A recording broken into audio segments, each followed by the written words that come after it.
Matai's inquiry learning, floating and sinking.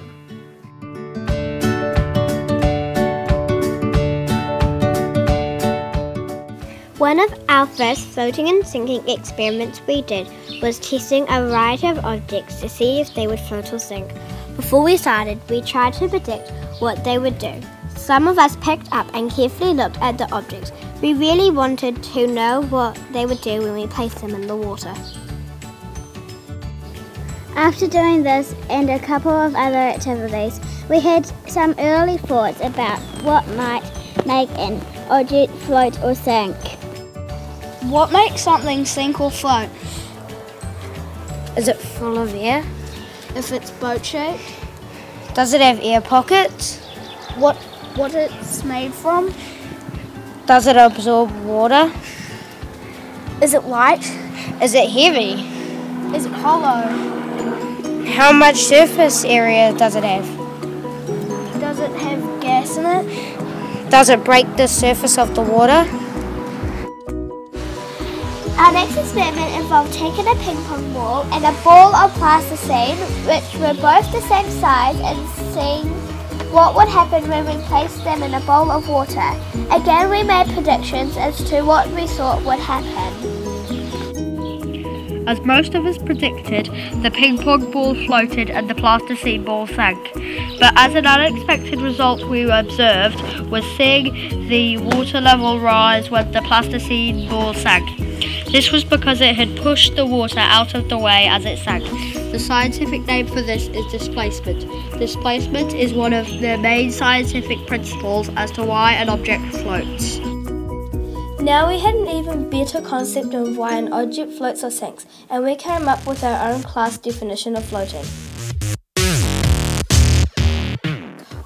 If an object is to float, it needs to be less dense than the water. If an object has spread out molecules, it will float better. Displacement helps an object float by pushing the water up and around the object. The more water an object displaces, the better its chance of floating. Type of liquid will influence the object's ability to float too. Seawater is more dense than normal water because of the amount of salt in it. The size and shape of an object will influence the floating ability. If a shape has a large base, it will float better because it won't break the surface tension of the water as easily. Next, Mr. James challenged us to make a boat out of plasticine and see if it could float. As you can see, our first attempts were not very successful. In fact, only one of the boys' boats floated. That was Josh's.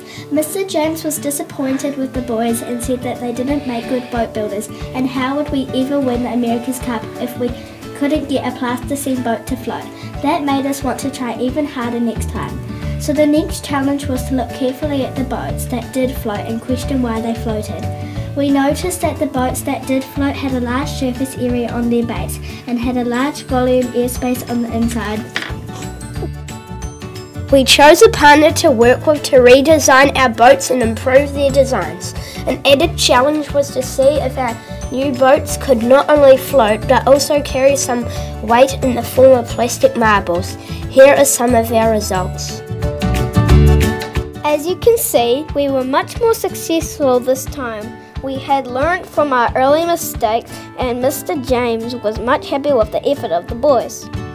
He now thinks we do have a better chance of winning the America's Cup. Our next learning goal is to look at how different densities of liquid can influence if an object floats or sinks. Hope you enjoyed our film about our inquiry learning.